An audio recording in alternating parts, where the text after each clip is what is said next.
Եվ այսպես ադրբեջանցիները գալիս են Հայաստան, Նիկոլ Փաշինյանն էլ այս ամենին դեմ չէ։ Հարգելի հեռուստադիտողներ, այսօր Հայաստանի Հանրապետության արտաքին գործերի նախարարությունը հաղորդագրություն է տարածել, որում եղել է անդրադարձ Ստամբուլում կայացած Իսլամական համագործակցության կազմակերպության պետությունների արտաքին գործերի նախարարների կողմից ընդունված մի հռչակագրի Ստամբուլյան հռչակագիր 51 պետության արտաքին գործերի նախարար կողմը քվեարկել այդ հռչակագրին եւ Հայաստանի Հանրապետության արտաքին գործերի նախարարության կողմից տարածված հաղորդագրության մեջ ափսոսանք է հայտնվում այդ հռչակագրի ընդունման վերաբերյալ, որովհետեւ նշվում է, որ դա հակասում է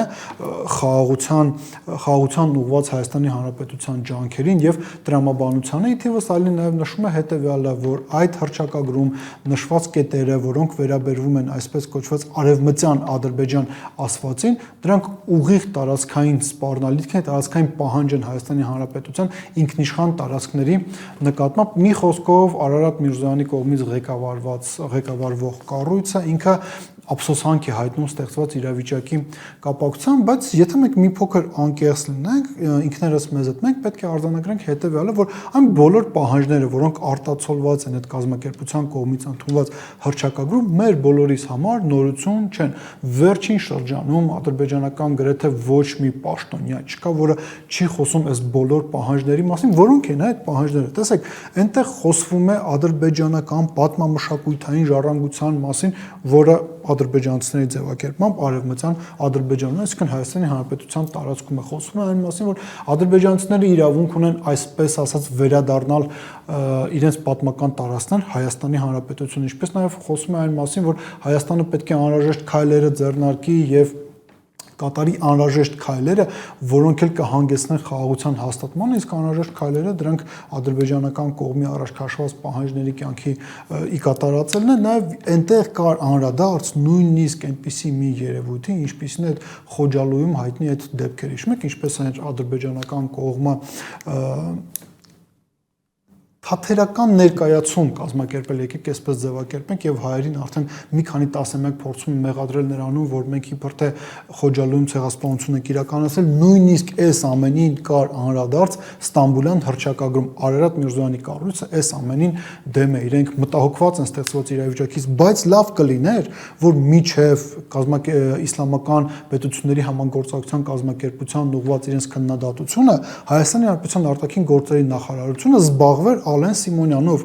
Հիշեցնենք, երբ որ մայիս ամսին Ադրբեջանից հերթական անգամ եղան պահանջներ կապված նրա հետ, որ ադրբեջանցիները պետք է ճակերտներում վերադառնան Հայաստանի Հանրապետության տարածք,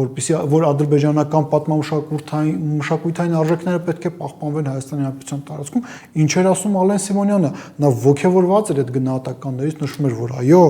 ինչպես հայերը ապրում են Վրաստանում, այնպես էլ ադրբեջանցիները կարող են ապրել Հայաստանի Հանրապետության տարածքում, ինչպես ադրբեջանցիները կարող են ճակերտներում վերադառնալ Հայաստան, այնպես էլ հայերը կարող են տեղափոխվել Ադրբեջան եւ ապրել Բաքվում։ Ավելին, Ալեն Սիմոնյանը այնքան հեռու գնաց, որ նշեց, որ այն պահից ի վեր, երբ որ Հայաստանը եւ Ադրբեջանը կստորագրեն այսպես կոչված խաղաղության պայմանագրերը, դրանից 5 րոպե անց հայերը եւ ադրբեջանցիները կսկսեն առևտուր իրականացնել միմյանց միջև, հետեւաբար մենք ուզում ենք արձանագրել հետեւյալը, որ միջև արտաքին գործերի նախարարությունը ինչ որ մի միջազգային կառույցի կողմից առաջ քաշված նարատիվներին արձագանքելու ճիշտ կանի նաև արձագանքի Հայաստանի Հանրապետության խորհրդարանի ղեկավարի, խորհրդարանի խոսնակի եւ նրա անմիջական վերադասի հայտարարություն, բայց բոլորս էլ հասկանում ենք, որ դա տեղի չի ունենալու։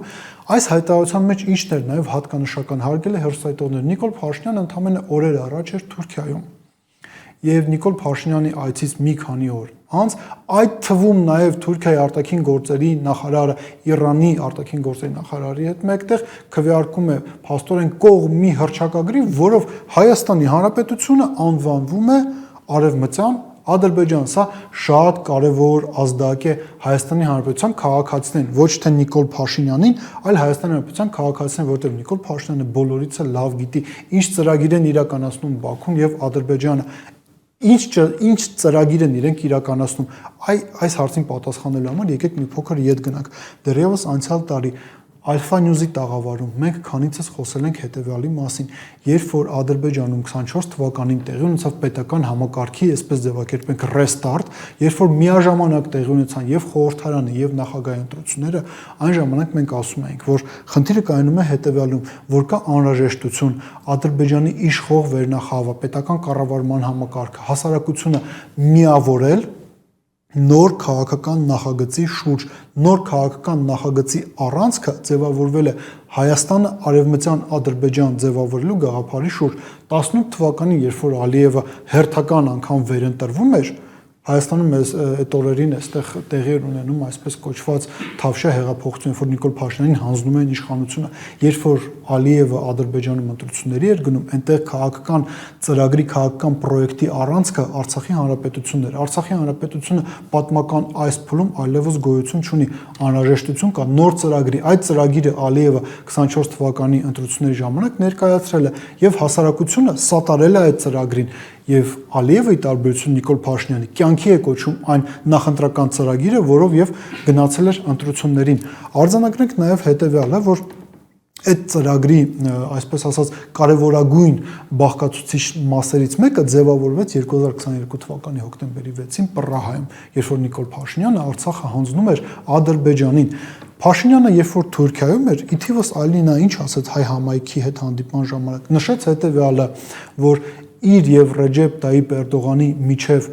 հանդիպումը, որը պետք է տեղի ունենար, դա Պրահյան գործընթացի շարունակությունն է։ Հարգելի հեռուստադիտողներ, Պրահայում մենք հանձնեցինք Արցախը, դրանից հետո Հայաստանի Հանրապետության տարածքները շարունակեցին օկուպացված մնալ։ Դուք պատկերացրեք միայն, թե այդ Պրահյան գործընթացի շարունակությունը Հայաստանի Հանրապետության համար ինչ ցավալի հետևանքների է բերելու, բայց այստեղ տրամաբանական հարց է առաջանում եւ այս տրամաբանական հարցը տալով եւ մեր պատասխանը տալով թերևս ամփոփենք այսօրվա մեր զրույցը։ Նիկոլ Փաշինյանը այս ամենը չի հասկանում։ Իհարկե հասկանում է, Նիկոլ Փաշինյանը բոլորից լավ է այս ամենը հասկանում, բայց ինչու համար է նա հենց այս ճանապարհով գնում։ Հարգելի հեռուստադիտողներ, հերթական անգամ ստիպված ենք ասել, Փաշինյանի կատարածը Հայաստանի Հանրապետության եւ Արցախի Հանրապետության նկատմամբ այնքան մեծ է, ծավալը այնքան շատ է, որ միակ հնարավորությունը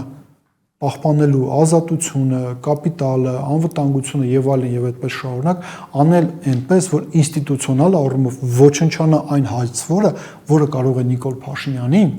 պատասխանատվության ենթարկել, իսկ միակ հայցվորը, որը ինստիտուցիոնալ առումով դա կարող է անել, դա Հայաստանի Հանրապետությունն է։ Այդ իսկ պատճառով ռազմավարական առումով իշխանությունների շահերին եւ նպատակներին չի հակասում այն, որ ադրբեջանցիները Հայաստանի Հանրապետության փոխարեն ուզում են տեսնել մեզանում արևմտյան Ադրբեջան, այսինքն խամաճիկային պետություն, որը կղեկավարվի կամ Բաքվից, կամ Անկարայից։ Մտածեք այդ մասին։